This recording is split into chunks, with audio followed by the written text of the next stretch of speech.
Et en 99, j'ai fait mes valises parce que Dieu avait mis sur mon cœur un petit pays à l'autre bout du monde, à 14 000 km quand même de la France. J'avais jamais mis les pieds en Asie. Il y en a qui ont été en Asie? Thaïlande. La Thaïlande. Juste à côté de la Thaïlande, vous avez un pays encore plus beau que la Thaïlande. C'est beau la Thaïlande, mais il y a mieux. Plus vous allez à droite, mieux c'est. Et on arrive au Cambodge, un petit pays qui a beaucoup souffert, surtout dans les années 70. Et quand j'ai appris de ma maison à Amiens, en Picardie, en 98, qu'il y avait 20 000 enfants qui dormaient dans les rues de Phnom Penh, la capitale du Cambodge, je ne pouvais plus enlever cette idée de ma tête. 20 000 enfants qui dorment sur les trottoirs. On me dit que certains de ces enfants vont disparaître, vont finir en Thaïlande ou au Vietnam à côté, pour être vendus, et beaucoup de ces enfants ne reviendront plus dans leur pays d'origine. Cette pensée me hantait jour et nuit en 98-99. Il n'y avait qu'un pays sur la carte du monde, en dehors de la France et de l'Écosse. Il y avait un pays qui revenait constamment, comme si les 240 pays du globe n'existaient plus. Il n'y en avait qu'un, le Cambodge. Et je ne pensais qu'au Cambodge. Je ne pouvais pas retirer ce pays. Et je me dis, mais c'est... Et ces gamins, il y en a 20 000 qui vivent sur les trottoirs, et puis après des milliers d'autres qui vivent dans les bidonvilles de Phnom Penh. Et je n'arrivais pas à me concentrer sur mon travail, à visiter les petites mamies de l'église qui ne viennent plus parce qu'elles sont âgées, et en roulant avec les staffettes de l'église dans les routes de Picardie, Doullens, Montdidier, Abbeville. J'étais là physiquement, mais déjà je pensais à ce petit pays où j'avais jamais mis les pieds. Et j'ai dit, à mon avis, ça peut être que Dieu parce que c'est pas normal. Et le fardeau ne partait pas. Quand un fardeau ne part pas, ça peut être dangereux, ça peut être très bien. Dangereux, ça veut dire que c'est un fardeau qui ne vient pas de Dieu et qui nous écrase et qui nous fait du mal, qui nous détruit la santé. Quand les gens ne veulent pas pardonner, ça c'est un fardeau qu'il faut lâcher. Et puis il y a des fardeaux qui viennent de Dieu, des fardeaux qui nous donnent la joie. C'est paradoxal, un fardeau qui me donne de la joie. Plus je pense, plus ça m'écrase, mais plus je suis heureux. Ça n'a pas de sens.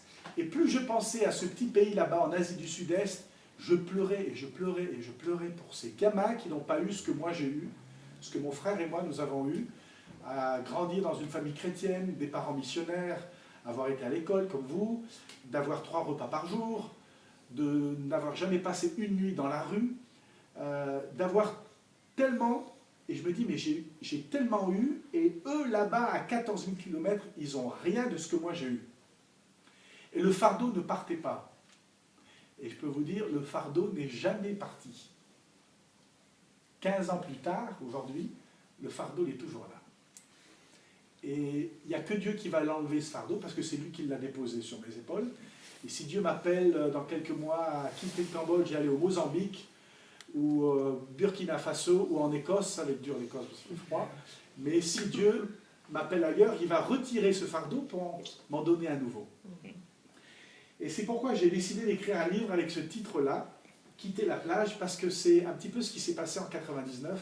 J'ai quitté la plage de Picardie. D'ailleurs, il y a la baie de la Somme qui donne sur la mer, froide. Il n'y a que les Anglais qui se baignent là-dedans.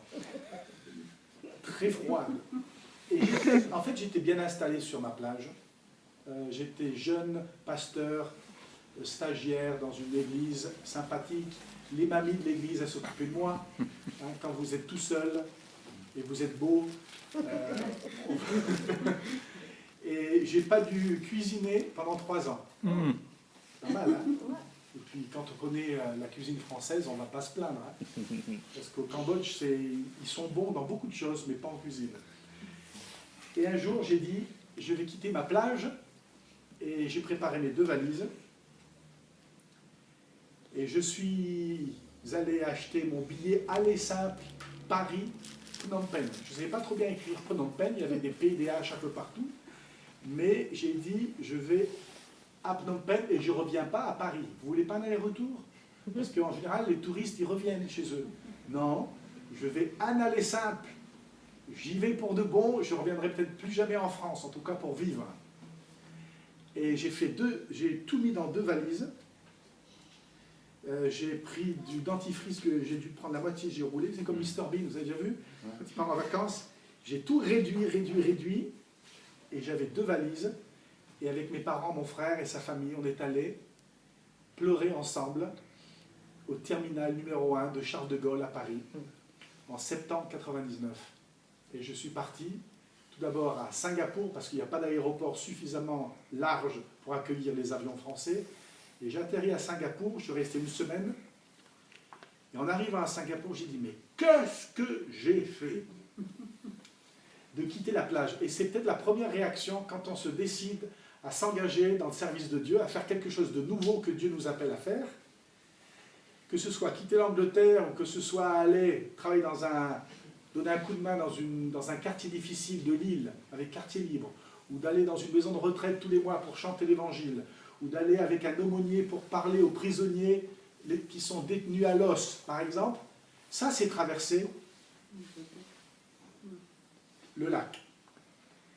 Et ma traversée, j'ai eu peur quand j'ai traversé, parce que j'ai dit, mince, c'était tellement bien en Picardie, maintenant je vais devoir mettre les nouilles chinoises moi-même, faire ma popote moi-même, apprendre la langue, et on ne parle plus le français au Cambodge, c'était un protectorat français, mais on ne parle plus le français, parce que si on parlait le français dans les années 70, 70, comme ils disent les Suisses, j'étais à Genève hier, ils disent 70, on était éliminé. Une paire de lunettes, on était éliminé.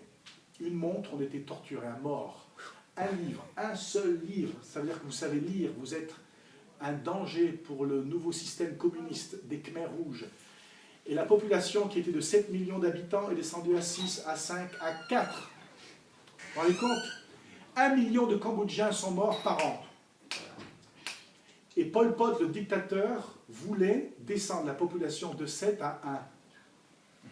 Donc il s'est dit en 7 ans, ça a commencé en 1975, il a dit en 7 ans, il n'y aura qu'1 million d'habitants au Cambodge et je pourrai régner en maître absolu. Tous les intellectuels, tous les gens qui ont étudié, tous les pasteurs, tous les moines bouddhistes, tous ceux qui ont mis les pieds à l'université, tous ceux qui ont un livre, tous ceux qui savent lire l'heure même, tous ces gens-là, ce sont des gens qu'il faut éliminer. C'est ce qui se passe en Corée du Nord aujourd'hui.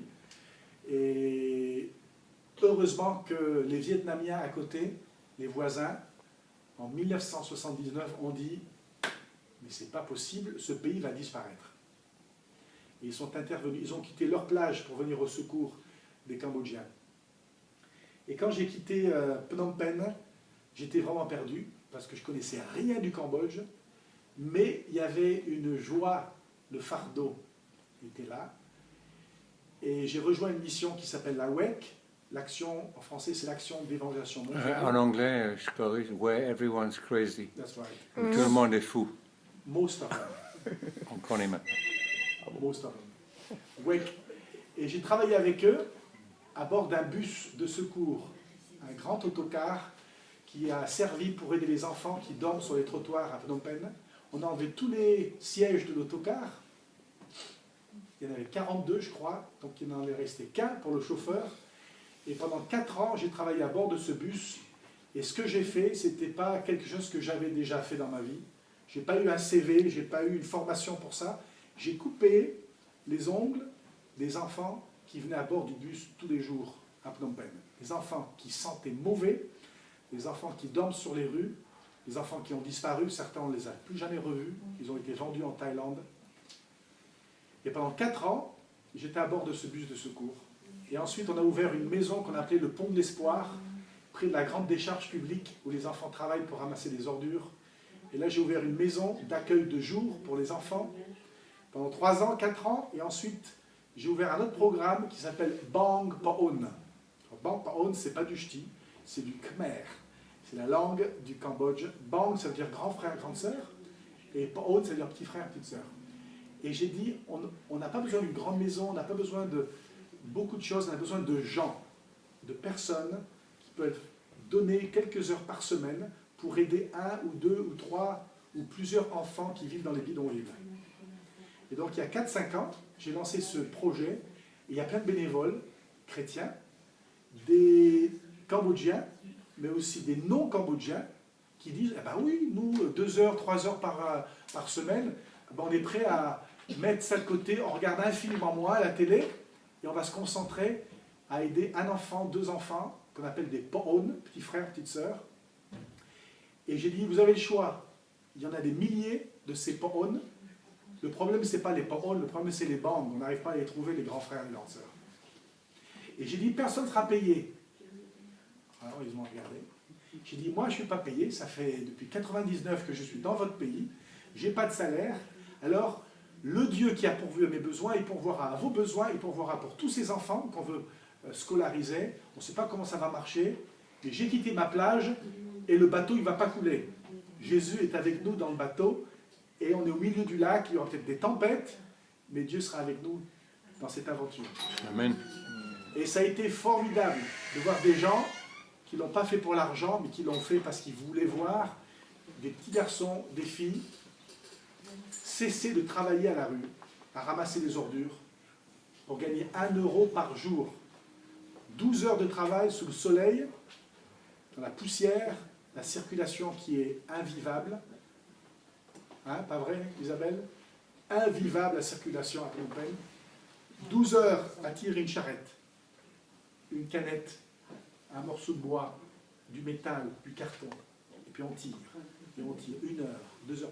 Moi, je l'ai fait une fois avec une amie, une médecin française. J'ai dit, tiens, on va les faire comme eux pour voir ce que ça donne pendant 1 heure. Les gens dans la rue, vous voyez 2 blancs qui ramassent des ordures, ils n'ont rien compris. Et nous, on voulait voir ce que ça donne pendant 1 heure. Eux, ils le font tous les jours, et ça fait 10 ans qu'ils le font. Et j'ai dit, on va parrainer ces enfants. On va leur donner la même somme d'argent qu'ils reçoivent à ramasser des ordures, mais en échange, les parents vont signer un contrat pour dire ils enverront maintenant leurs enfants à l'école. Parce que c'est un contrat. Vous arrêtez la rue, vous allez à l'école en échange. Et nous, les grands frères, les grandes sœurs, on va vérifier, surtout au début. On va vous embêter. Vous avez signé un contrat, on va vous embêter pour voir si vraiment vous respectez l'engagement que vous avez pris. Et le plus beau jour, un des plus beaux jours de ma vie, et j'en parle à la fin du livre, vous savez, en 15 ans au Cambodge, il y a des belles choses, mais il y en a qui sont plus belles que les autres. Et l'une des plus belles expériences, c'est quand les parents, le papa et la maman de Va, un garçon de 12 ans qui ramassait des ordures de 3 heures du matin à 9 heures du matin, toutes les nuits, quand les parents ils ont dit, d'accord, on recevra 1 euro. C'est 1 dollar, c'était 1 dollar par jour, donc 30 dollars par mois, et on va signer un contrat pour dire, notre fils Va, notre fils de 12 ans, n'ira plus jamais travailler, ramasser des ordures comme petit chiffonnier dans les rues de Phnom Penh. Et moi j'ai signé. J'ai dit, moi je vais tenir ma parole, que je vais veiller que ce gamin ne soit pas dans les rues, qu'il soit à l'école tous les jours. Ils peuvent même aller à l'église, parce qu'on va le parrainer. Ils peuvent même se rendre dans une église et découvrir l'évangile. Et la maman, elle a pris le stylo. Ils aiment le bic là-bas, c'est l'héritage français, le stylo bic. Elle a pris le stylo, elle a regardé le contrat, elle a dit, c'est une excellente idée. Comme net la or, en cambodgien. Comme net la or. Quand elle a dit comme net la or, j'ai dit, c'est bon, c'est gagné. Le premier contrat a été signé. La maman a signé, parce que le père lui boit, donc la maman a signé. Elle a dit, j'interdirai maintenant mon fils Va à ramasser des ordures. Et vous, vous allez veiller à ce qu'il soit à l'école tous les jours. Je ne vous inquiétez pas, j'y serai. Et je ne vais pas leur dire que je viens à l'école. Ce sera la surprise à chaque fois. Et je viendrai à 11 h du soir. Quand vous pensez que je dors, je viendrai vérifier que Va n'est pas dans la rue, mais qu'il est dans son lit, en train de dormir. Et quand elle a signé le contrat, c'est comme si les chaînes, comme des chaînes, vous savez, le travail forcé des enfants est l'un des plus grands chantiers au monde aujourd'hui. Et quand vous envoyez une chaîne cassée, et la chaîne elle a cassé, la maman a signé le contrat. Le lendemain, la charrette, il l'a vendue. Ah, c'est un bon signe.